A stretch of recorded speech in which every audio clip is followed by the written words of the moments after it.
Wally. It's individual tactics. It's just, I don't think sometimes we do enough to help the players understand why we should do things. Here's what we should do. Here's how we should do it. And I think a lot of players have no idea of why we should do it. And really understanding precedes execution. So to me, that's one thing I've always felt in coaching we have to do is make sure guys gain understanding. Because once they understand what you're asking them to do, the execution goes way, way up. See, Dave, you made the point, and something that we've been harping on for years. Coaching has got to go from yelling and telling to asking. You're right. Because when you ask players questions, and I really believe one of the pitfalls in NHL coaching, and not pitfalls, I think some of the highly educated coaches are getting it, is they ask questions or they're wondering what the players are thinking more than telling them what they think. I think at the NHL level, coaching communication, and particularly on the bench, I would sure love to know what's going on inside the brains of the brilliant players before I even thought of suggesting something to them. So we've talked about the Socrates method of coaching and business. We've had a couple of hockey people now that are professors, and this is the methodology they're using with their students to get together to solve problems and come up with their own solutions, where historically we've created the structure, we've created the patterns, and basically made them robots. And I see a lot of players, a lot of brilliant players, and some brilliant teams that aren't cohesive, that may not be as successful as they could be, because the balance between the creativity and the freedom of those outstanding gifted players and the outcome that the team tries to achieve hasn't been done as much as you would like. So I would agree with that, Wally. I think there's still a real tendency in our game for coaches to take on the role of instructor. And I think they should take on the role maybe more of facilitator, where players know. I've always felt, sorry guys, I've learned more sometimes just talking to players than I have anybody else. I mean, sometimes players have the answer. They won't give it to you because they don't want to get in the way, but they know how to. I mean, they show you sometimes that they really, truly know what they should do. So I think in coaching, we have to stop just taking the role of the instructor and try to ask more questions, and because they'll provide you with some profoundly simple answers to some of the tactical things you want to solve. So, but again, that takes some kind of a change in philosophy, I guess, to do that.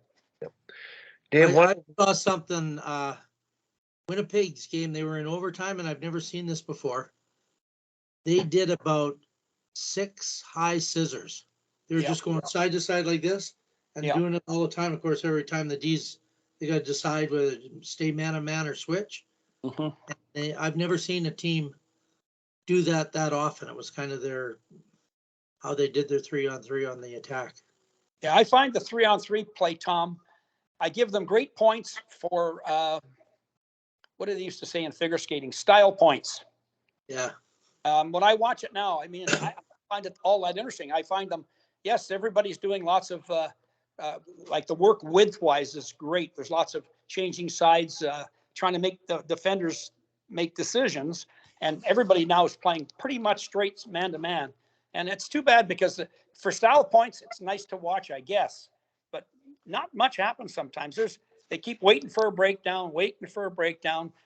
They'll leave the offensive zone, get a line change, back they go again.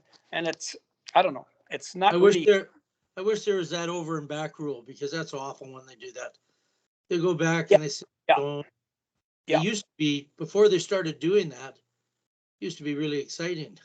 But I wonder sometimes there's going to be, if we're ever going to get to the point in the evolution of the game, if we need a shot clock, both offensive zone and 3-on-3. I mean, it's unbelievable. Sometimes in the offensive zone, the cycles are long possessions that don't really lead to anything, you know? And really, if you think about it, defensive zone coverage now is collapsed to the net. So there's no space inside to make a play for the offense. And then your guys going out to the points are crucial, that they're in shot lanes and block shots. Yeah. You watch Tampa Bay, the most successful teams, they gather at their net and they're really good at shot blocking. Yeah.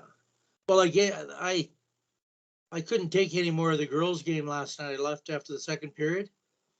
It was 0-0. One team had 9 shots, the other had 12 shots, and absolutely nothing was happening because that's what both teams were doing. Yeah. And there was nothing at all that was appealing about watching it. Isn't that something? Wow. That's not a good statement for our game, Tom, but it's very. You know, that was exceptional. The men's game was really exciting. Yeah. They ended up in a shootout and Yeah.